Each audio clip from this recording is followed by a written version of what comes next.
Hello, everyone. This is your host, Andrew Pledger, and I am a survivor of Bob Jones University.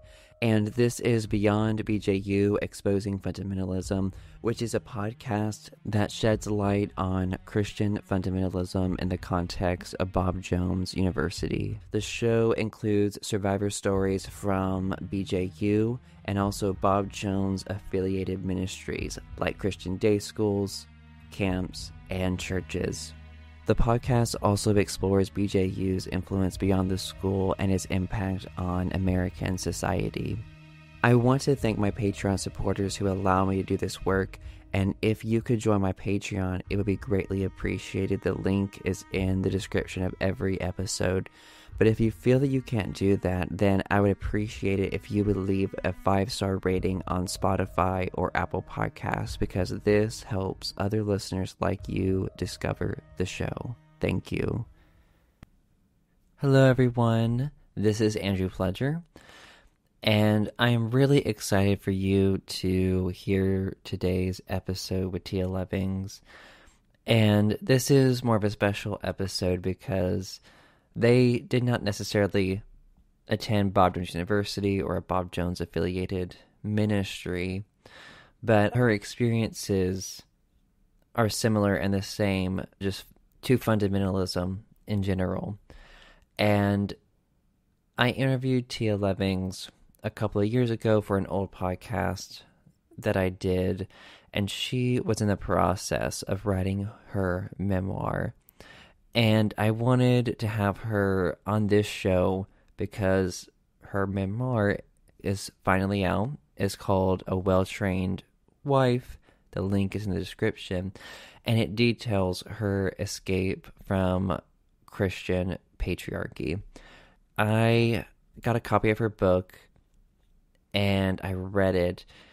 And it is just, she does a phenomenal job laying out her story, but also explaining the doctrines and the high control system she was in that contributed to the abuse that she experienced.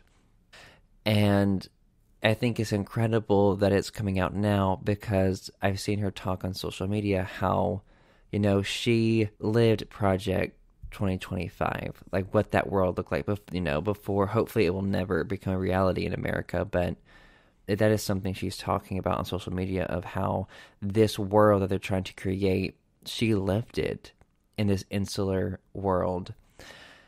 And I was so excited to talk to her again because I always enjoy getting to talk with Tia. And just for this episode, I did talk very quickly because I was so excited to have her and talk to her. To have her on and to talk to her again. But in this episode, she really digs just a little bit into her story about being a woman in the Christian patriarchy. But I highly, highly recommend that you buy her book. The link is in the description. One last thing before we get into this episode, I wanted to say that I am taking a few-week break because I released 4 episodes in 1 week, the Wild series. So the next episode will be on September 16th. But I was really happy to be able to release all those episodes so people could binge it and really soak it in or re-listen to it, or take it in slowly, whatever pace they needed. But yeah, the schedule will resume September 16th, so don't go anywhere, and don't worry, I'm still around. But let's get into this episode of Beyond BJU Exposing Fundamentalism.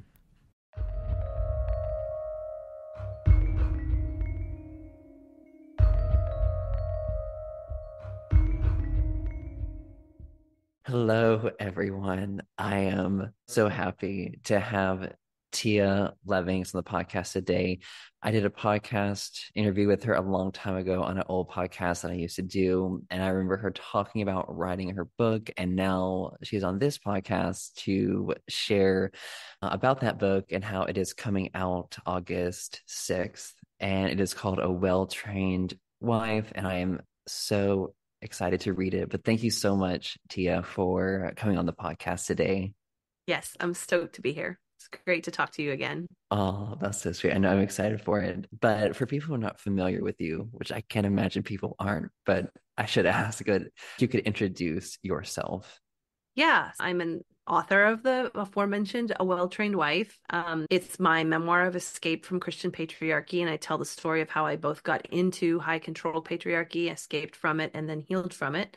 It's extremely relevant real read right now because of what's happening in our country with Christian nationalism and patriarchy that's infiltrated our government. My day job type work is educating on the abuses in Christian fundamentalism.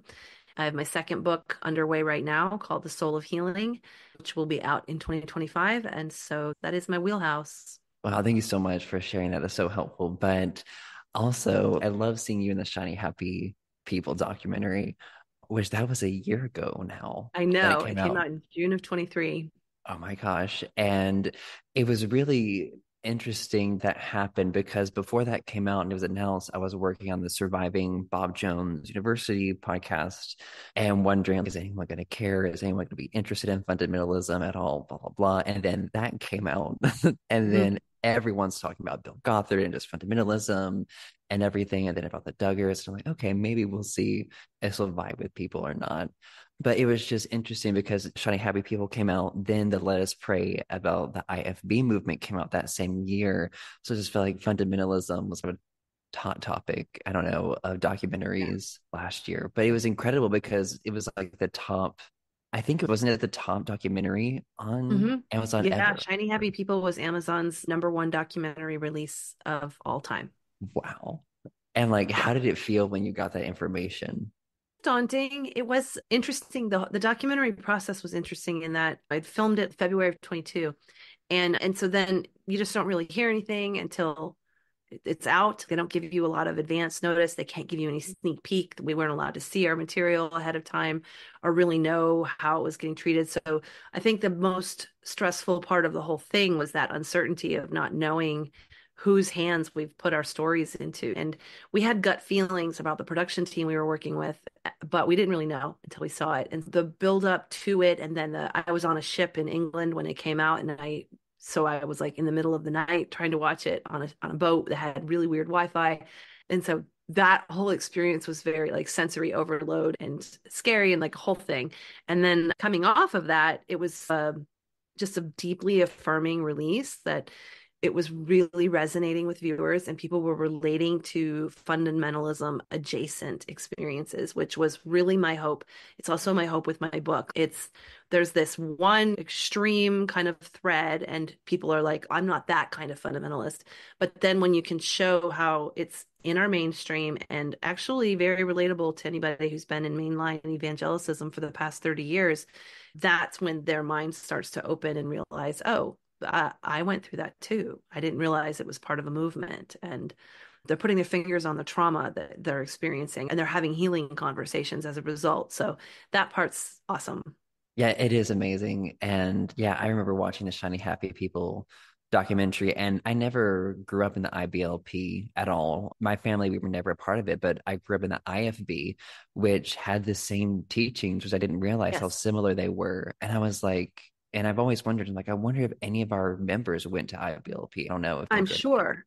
I wondered. I Because was, the IBLP they crossed denominational lines. People went to those conferences to hear about the Bible. And so the biblical principles cross denominational lines. And so you do have people coming from multiple traditions relating to the experience. And they don't see it until something like that comes out and they're like, oh, we did that. Oh, that was me. yeah, yeah, it's just crazy how it just he created this empire. And I think something with your book too that I'm really so excited that it's coming out just with everything that has just gone on with Trump and evangelicalism since 2016. And like it was happening before that, we know that. Right. But it's just Trump gave people permission to like show this different part of themselves that Yes. kind of And like to say underneath. quiet things out Mhm. loud. Yes, very Hmm. much. And so a thing that I'm excited about your book too is that the trad wife, there's a trad wife trend that's Yes. happening. And I don't know if you want to speak to that a little bit, and then also Yeah. relating back to your book about why that is happening and how your book is, no, that's not good. We don't need to go back to that. Exactly. Someone asked me today in a different interview what we called ourselves, and I said we called ourselves traditional wives and mothers. We were the original trad wives. I mean, trad wife is just a catchy hashtag. It's a way to hide the same old thing. The only difference is that we didn't have Instagram back then. We definitely Christian wives and mothers, stay at home wives and mothers. We were doing the exact same thing that I see online, with the exception of the flavor of trad wife that really tries to emulate the 50s Marilyn Monroe, Betty Boop kind of pinup girl. We weren't doing that, but we were doing all of the cooking from scratch and homesteading and super modest dressing and prairie like aesthetic and gentle voice and gentle mothering and gentle this and that and complementarian roles and submission. Like the trad wife movement is very open about the sweetness and the benefits of submission. And when I look at those young girls, I'm like, you wait for life. Life's going to come for you. That is a privileged place. And those are content creators making money off of this. It's a little complicated. It's not as simple as they don't show the ugly parts, which is what's needed. Yeah, and something really with the conservative backlash is that there is just this assumption that, oh, if you want to be a mom, then you're bad and blah blah blah. But I don't think that's not what you're saying. That's what these other people are saying at all. And I want to ask you, what would be your rebuttal to a conservative that would misrepresent you by saying you're against moms or you're against people living that way if they choose to? And I think choice is an important thing because I think in you didn't have a choice. Right. A lot of I the didn't, other. I did want it. And I often say that fundamentalism has a way of exploiting you with the thing you most want. For women, that's often motherhood. They also exploit men and boys through things that they want, and take advantage of their desire. And I wanted my children. I wanted to be a mom. I would like to see somebody suggest I'm against moms. If you know me for 5 hot minutes, you know that I'm all about my kids and grandkids and life, and that I gave my whole heart and soul to that. And I will go to the mat for the kind of active mothering that I did. It just doesn't have to be my end all be all. And I support women having options and choices. The thing with fundamentalism that it takes and it does is that and they do this in the criticism of it, is that it's this thinking that, oh, these things aren't bad. We're not saying they're bad. None of them are bad. Cooking your food from scratch is not bad, but cooking your food from scratch so that you can have world dominion is bad. Having as many children as possible so that you can take over the planet and remove everyone's freedoms, that's a different thing than having a big family. The motive matters. Yeah, thank you for explaining that. I think that I've seen that misrepresented a lot, and I don't know, it's really triggering, but I explore conservative spaces out of curiosity just to see what is going on. Sure. And it's just, oh wow. And they're stuck in their own echo chamber.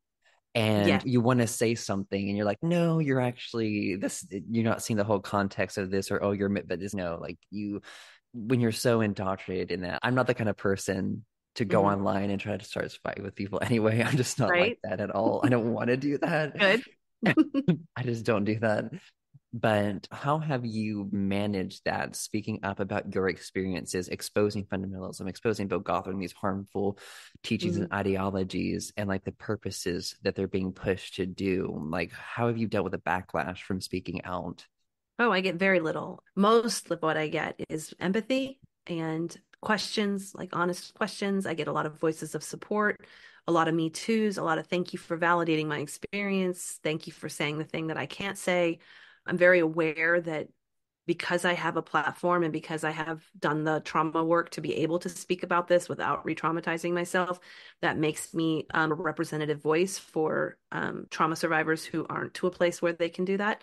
So that's usually what I get met with. And any backlash is almost across the board, the not all Christians crowd who feels very defensive of their faith and their experience. I've touched a nerve and they want to make it very clear that they are not like that, and that their faith isn't like that, and that the people that I was hurt by weren't real Christians, which I always point out. Christianity is an ideology that the only criteria to be a member of is to believe. We all were believers. We all claimed that word. We all thought we were being Christians. Therefore, those are Christians. That's the only That's the only thing that made us Christians. We all fall short of living like Jesus. So when they say Jesus isn't really like that, I'm like, yeah, no shit, Sherlock. Like, I know Jesus wasn't like that, but we aren't talking about Jesus. We're talking about humanity representing Christian values for an agenda. That's different. Okay, yeah, I think that's a fantastic way to really summarize that. Thankfully, I don't really get that anymore. But in the beginning, when I started speaking out, gosh, even from people I knew growing up, it was like, oh, we're not like that, or oh, you just need to go to a different church, or it was Mhm. all about, and I hated it because they didn't center survivors' experiences. Right. They did not center, they did not care. It was like, let me protect my identity, my purpose, my commitment, this thing that I put Mhm. everything on. Let's do that first. And it's just like a salt in the wound already. And you're like, That's right. Yeah. ah, All of the focus is on the group and protecting the reputation of the group instead of supporting the survivor and what their experience is. And I'm just not about it. Like I mm, spent most of my life no. propping up a system. To what end? It doesn't get any better. It's not where I want to put any of my attention. I want to put all of my focus on supporting and promoting and validating and amplifying survivor stories. Oh yeah, oh yeah, and especially like when I get messages about Bob Jones University. Oh, I had a great experience at Good Bob for Jones them. University. Good for them. I'm glad. I'm glad someone wasn't hurt there. The list of people who were hurt there is long enough because it's more than one. It's one is enough. I don't need a magic number of harmed people to say Yeah, I concern here. yeah, it's very frustrating because for me, when people say that, I'm like, okay, and I've said it on the podcast. I'm like, I know there are mixed experiences at Bob Jones University, and in my opinion, the more privilege you have, the more privilege you have in any system, you're probably going to have a better experience. That Which doesn't I, surprise me about a wealthy evangelical white school steeped in supremacy that if you match that description, you're going to have a better experience. That does not surprise me at yeah, all. yeah. And then I was telling someone the other day, I was like, you know what? Good for you for having all this experience. I didn't say this to the actual person, but I was saying Mhm. it to a friend. I was like, I'm like, this system should work for everyone. And this Right. was podcast is about exposing that. And honestly, I don't want Bob Jones to be fixed. I want it to be gone. I want it to Right, shut right. down. And Christianity is supposed to serve the least of these, Hmm. not the privileged few. We're supposed to care about the person not having the good experience there. That is what we're supposed to be in sacrificial service to as Christians. So the idea that we're going to dismiss people having a bad experience and we're going to only promote and focus the people who love it here, very anti-Christian. Yeah, and like they literally, and someone whose experiences, if you don't agree 100% or you don't go along with it, you're out. Like they Right. don't want any Very difference. absolute. Yeah, it's very absolute in that environment. Yeah. But yeah, sorry, I went on a tangent there. But with you, back to you and your story, I really, maybe like for people listening to this who maybe aren't as familiar with fundamentalism, could you just describe being a woman and then a mother and fundamentalism, how that started for you and just the feelings and really the entrapment that came along with that? Even though I know you said in the beginning it's what you thought you wanted, but I know you've done a lot of healing work and haven't had time to reflect on those past experiences. That's a great question because I think one of the most insidious pieces of high control religion is that it teaches you to self gaslight and self sacrifice and put yourself into this situation where you really can't blame anyone else for it. You chose this for yourself, a self betrayal. I was very carefully groomed in my evangelical upbringing that there were only certain expressions of myself that were acceptable and only certain behaviors that would earn my love. That I really was impressed as a young person that there were rules and you had to obey these rules, and if you didn't obey these rules you weren't going to be loved. And so I was always trying to find out what else is there, because I was already obeying all the rules and I still felt like I didn't have assurance of my salvation and I didn't have security and I didn't feel safe. And I was learning to suppress the whole chunks of myself in order to be pleasing to them. So the world just got smaller and smaller. My options got smaller. And then following their ways didn't result in the outcomes that they wanted. I married somebody according to the system that they told us would work. My church really promoted short engagements. Girls marry who shows up and says they're God's best for you. I did that. I did not have the passion and purity that Elizabeth Elliot promised. I had sexual assault and violence instead. I didn't know what was normal because I didn't have any education or any perspective to call on. the isolation kicked in so that there's nobody to talk to because you've isolated and you've been isolated. It's a combination. The world just got more and more stark and more limited and resources reduced. The fundamentalism has a way of restricting and tightening and taking the color out of everything and making things very polar and all good or all bad and very extreme. And so life just got really rigid and mean and ugly and small. And I was always trying to make it bright and happy and soft for my children. I wanted to give them a happy childhood and a happy life. So constantly had this tension between the rigidity of our external existence and the life I wanted for them. Wow, it is incredible. This is descriptions that you painted of that, which of course you've written a book, so you've had the time to even Yeah, go through that. there's Like, that. it's a lot to unpack, and it's something I'm trying to work through now of writing out those feelings, those experiences. It's a lot, and ooh, gosh, it just makes me want to cry about it. But how did you escape that? I think that my escape actually happened in stages. There's, of course, the very visceral escape night, which was an actual fleeing with my children at midnight under threat of murder, which I talked about in Shiny Happy People and I've talked about before. So that's not really a spoiler. I talk about it pretty openly that there was this very literal escape. But there was also a mental escape that began years before that. My daughter died in 99 and she really broke my brain open, my the high control that my brain was under because I was fully brainwashed at that point. And that entire experience cracked me open in a way that I just could not be the who I had been before.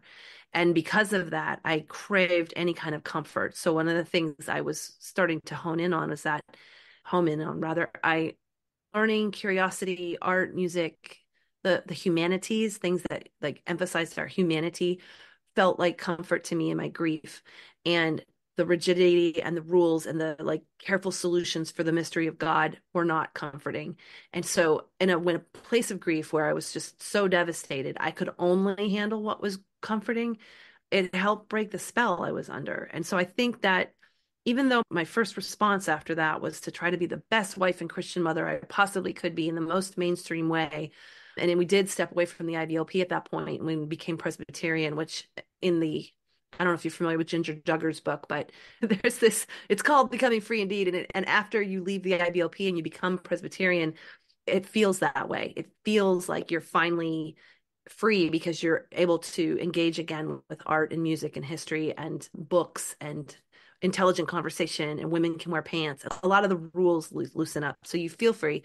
The theology darkens considerably. So I have this window where I feel like I'm thriving and I'm in some ways the spell is broken. And in others, the control is really tightening, which leads us to the actual physical escape that comes later. Yeah, yeah. I read Ginger Duggar's book, and I think I was definitely not her target audience for that at Yeah, all. But I think what I did like about her book is she did unpack a lot of Bill Gothard and his she did. teachings Yes, she absolutely did. and the theology of it. She called it a theological memoir, which okay, so that fits her book. Yeah, But yeah, anyways, it was, and the thing was like there are parts of Duggar's story I related to religious OCD and they're being yeah. terrified of God killing you to do the wrong thing. That was just so relatable to me, and I'm glad that she shared that. But I Yeah. really didn't like how she tried to force people into a decision in the end. It rubbed me the wrong way. But I anyways, think but her work is a good example of something that happens in this line of deconstruction, faith deconstruction. There's a sector that really, they're like, okay, you can deconstruct as long as you keep Jesus. And so, as long as you determine the outcome ahead of time, go ahead and ask your questions. And that's where she is in her journey. Like, no shade. That's a place. That's a place where we all are at some point. I'm really hoping she gets to the next place, which is true deconstruction is not putting a preconceived notion onto it. True asking a question means that you're open to explore whatever the outcome could be because you're not attached to that outcome anymore.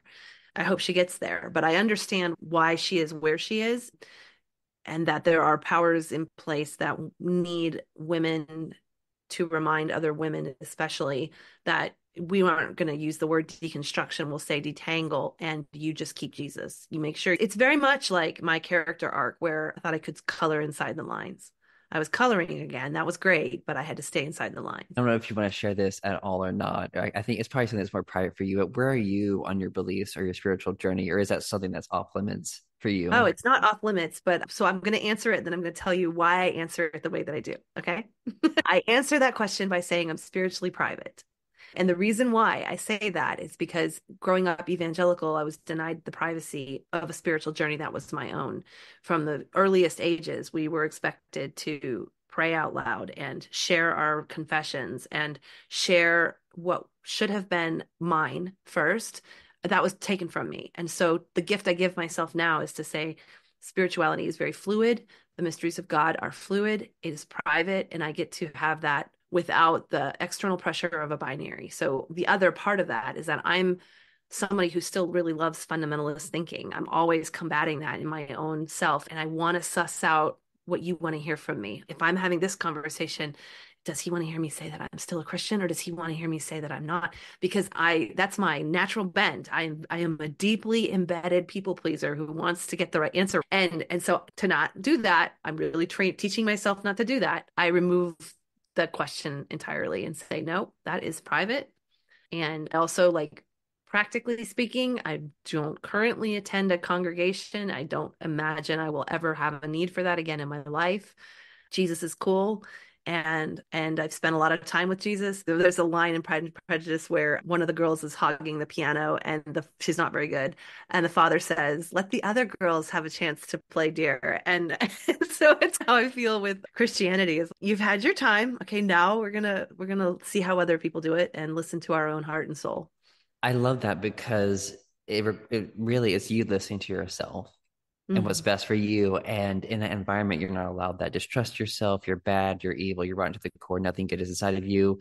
Listen to us. We have all the answers. We're from God. Right. And oh, yeah, these teachings are God, actually. So Right. you Yeah. better listen to this. And so it's so hard to break out of that. And when you begin to really, I guess you would say, get in touch with your inner child or that inner goodness that's in you, it's just a whole new world opens up that you didn't think that was possible. But I know something else I saw you announce is you have another book deal. I do. It's a book about healing. Yes. And I don't know if there's any tidbits or anything you want to share about your healing journey. Oh, absolutely. So it was really important to me to show that there is another side. And if you've spent any time with my work, which I know you have, I'm a bright and happy person that loves humor and loves life. And I'm a lot of color and texture, and people are beautiful and all the things. I want to be here to live. And then one of the things I say a lot is trauma took my past, but it doesn't get to get my present and future too. And that's something I feel like I'm in control of. The choices I make decide how much the past is going to get to rule my outcome. And so I got really tenacious about my healing. When I got out and I realized, oh, already took my whole life, I got really dogged about feeling whole again. And there's a tangent in the healing community, in the trauma community, that kind of assumes that if you've been broken really bad, that you're just going to always be broken. You can get everything patched up, but it's just going to be just good enough because that's as good as you can hope for. And I do not accept it. Wholeness is my birthright. And this happened to me. All this stuff happened to me. I can't make it not have happened to me, but I get to say the role that it plays in my life and how it's integrated into my story. And the new book is called The Soul of Healing. And it traces my discovery with that, but it's a survivor's guide. I'm not a doctor. I'm just somebody who put myself back together. And I'm going to tell you how I did it so that you can do it too. Covers all the trauma modalities that we can think of because I've tried them all. And it's built around a 12-step method that I used and relied on heavily. I hit some breakthrough points that got me to the other side of healing. There's more to healing than just repairing and naming and addressing the old trauma wounds. There's a lot more to it. And so that's what I deep dive into. Yeah, I am so excited for it. And thank you for being willing to put it out there for so many people who have just really need that so much Mm. and are looking just for that hope and that healing. And there can be sometimes, sadly, that hopelessness that comes around, like you said, in the healing community, of, oh, you'll never actually be well. And I love how you're like, nope, like we're not going to push that narrative. Yeah. There is possibility. And something I'm curious about with healing Hmm. is this is something I noticed myself in the beginning when I like got on fundamentalism, and I noticed this with another friend of mine who was leaving fundamentalism, and it was where the switch happened from we were in fundamentalism and it was all about sanctification, being perfect, like constantly following these rules, and then the shame that came with that. And then when it came to the healing journey, it seemed to switch over to that also. Oh, I have to be as healed as possible. And oh, I can't have Right. these reactions anymore. It's something I notice in myself, thankfully not as much really anymore, and this other person. But what are your thoughts on that? Yeah, perfectionism comes from fundamentalist culture. Fundamentalism, the way I define it, is a pure ideology. It's the pursuit of a pure ideology through a formula that results in promises. And it can be in anything. Fundamentalism can be applied to literally any idea. And when it becomes your driving force, you will value that pure idea over humanity, over people, over even yourself. And whenever I find myself struggling with perfectionism, that's what it is. It's debris from fundamentalist thinking. I have a Substack that's called The Anti-Fundamentalist, and this is what I'm always unpacking because it can literally show up in every category of our life, including our healing, which seems like antithetical. There's why like that isn't really true, but no, there are people who become really perfectionist about their healing expectations, and they don't learn to ever give themselves grace and play and forgiveness and softness. I really cling closely to Mary Oliver's poetry for this reason, because she was really good at putting in beautiful language how we should just be kind to ourselves. We're just animals. We're just human babies here. And being kind to ourselves and not expecting perfection that's the anti-fundamentalism. That's the healing, is when we're just okay being who we are and where we are. That's grace. Yes. And I think one of the core things I realized about that with perfectionism was I believe that my worth was dependent on Mhm. being perfect. And I was Right. really actually taught by, we were taught that actually.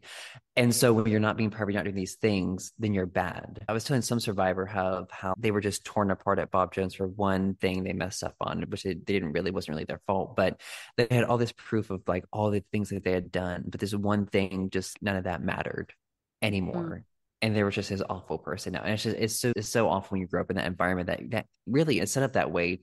Because again, just to make you the Yeah, perfect member that's constantly laboring for them, constantly listening to them, going like giving your all these things to make you the perfect member. that's right. But You said setup, and that's what it is. It's a setup. yeah, yeah, it definitely is. Oof. And then they use God to justify that. They use religion. Like, oh, this is what God wants. And then getting out of it now, I'm like, oh yeah, you just wanted our money. Like, And who can argue with that when they say God said it? It's like, oh, can't yeah, dispute that. That's shouldn't have what got no. me into the whole trouble, is if a man said it, then it's the same thing as God saying it. And I know as a woman, I'm not supposed to question it. That didn't work out so well for me. I'm not going to do that again. Oh my gosh, that is amazing because I know there are people listening to this podcast who they're stuck in similar Mhm. situations with that and they're trying to leave that. But I was curious, like, what advice would you have towards those women who are in those situations and wanting to get out? Yeah, I get asked this a lot, and I think that getting out sounds like such a big, overwhelming, daunting task. I definitely couldn't just get out when I was in it. It was a series of baby steps, and I started with looking at actual outcomes.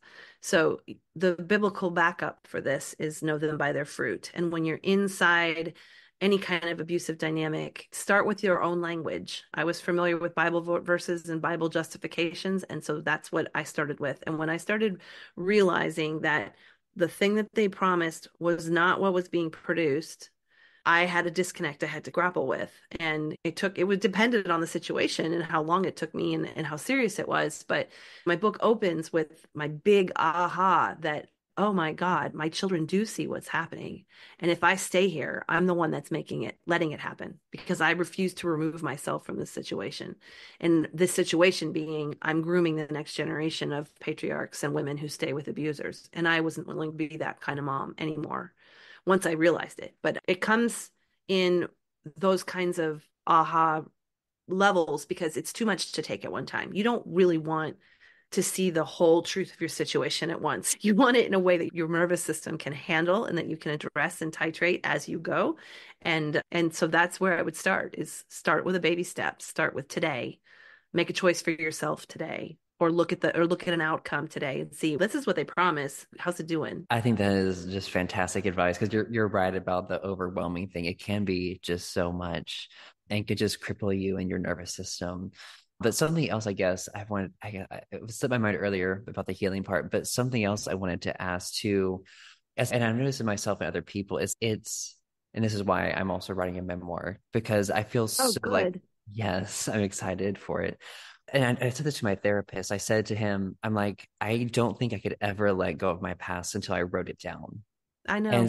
and that's how I felt for. I know that's not everyone's journey, but like I know there are a lot of people like as survivors, we repeat ourselves over and over again for like validation and getting Mhm. things and whatever. But how obviously you've written a book, but what advice would you have for survivors in general that they can like let go of their past? My book started as a therapeutic exercise, and that is so powerful. Getting it out of your system onto the page helps you to see it in a more objective way. It also gave me some control over my narrative for the first time. That was taken from me. And while we don't want to have an unquestionable narrative, putting it on the page helped me actually ask questions of it so that it didn't have it inside of me. I could ask a question against it and challenge it and see where it needed to be challenged because it wasn't between my eyes anymore. It was out there. And then I had eventually get to a place where editors are looking at it and I'm looking at the timeline and the organizational structure of it. Another really gratifying step in the writing process was I knew what my emotional development looked like. There's a lot in my real life experience that's not in the book because memoir is not just a big parade of the bad thing that happens. It's the experiences that you had that shaped this belief and this shaped your choices. And so I knew what I needed to craft, but I had to choose which scenes I was going to use that were going to tell that story most effectively. And something in the sorting of that helped me put into perspective what had just been a hard thing that I went through versus what had been a hard thing that actually formed and shaped me into the next choice. And that did play a really important part of my just traumatic understanding of who I am and how I became the person that I am. Wow, that's powerful. That's oof, that is Yeah. incredible. But maybe for a survivor who feel like they can't write it down, what Mhm. advice will you have for them for maybe I starting to let that started go? Yeah, I started with the Artist's Way talks about morning pages. And so it's stream of consciousness journaling. Journaling can be hard for trauma survivors coming from high control religion because we were taught that Jesus can see your prayers, God can see your prayers. And if you have prying parents, which a lot of them did, you're going to get snooped on. Putting it into writing can be really complicated in its own traumatic step to work through. If that's coming up, it might be a thing to take to therapy and to start small. Perhaps a different expression is going to be more beneficial. The point is to get it out of your body. So if you're not a writer, okay, no big deal. Just get it out another way. Learn to run it out, sculpt it out, or paint it out, or scream it out. Put your face in a bowl of water and scream as loud as you can. There's just get it out of your body because you're carrying it inside of yourself, and that you will not be able to set it down and walk away unless you get it out. It has to come out of you. Yeah, I agree 100% with that. Like the somatic part of that so much because that is something I said to my therapist. I'm like, I told him like talking to you has only been helpful to a certain point, and now it feels like ruminating, and I just want to get it out of my body right now. Yes, there is a point. That is a very valid point where therapy is not helping anymore. It's time to move into action. Very much. And he was on board with that. And like the approach I took in the beginning was acceptance, commitment, Mm. therapy. And that's when I told my therapist, I'm like, you do not need to give me a list of things to do. You do not need to give me a schedule because guess what? I will do it perfectly and I'll do everything you could tell me. But I have so much anxiety over it. I'm like, you need to just let me be. I'm like, let's let things come out naturally. And like I told him, like, this is what I need right now. And he was like, Andrew, I look at got that you. self-advocacy. I love Yes. it. And So good. he was like, oh wow. I'm like, yes. I'm like, don't like, no, Mhm. because like live it my whole life. You cannot Goodness. Growth, navigate. though, to be able to say that and to know what kind of person you are. That's such good autonomy and Yeah. boundary setting and speaking up for yourself. And so, yay. Oh, thank you. And I'm curious for you, like I probably have a couple more questions because I do want to end it and talk a little bit before because there's some things I want to talk to you about. But anyways, what therapy approach have you found that's best for you? Or is it a mix of different approaches for you that's been working well? Yeah, it depends on where I'm at in the process. Currently, where I've been hanging out is a combination of IFS and somatic. And that is seems to be a really beautiful pairing for me, getting to know my younger parts and speaking up for what they need, coupled with awareness of what's happening in my body, has been a game changer. Yes, IFS is something I've explored. I started exploring it a year ago, and it triggered me so much that I had to Yeah. walk away. And I come back every once in a while to explore it because it's just so much. But yeah, it's IFS. Wow, it is powerful.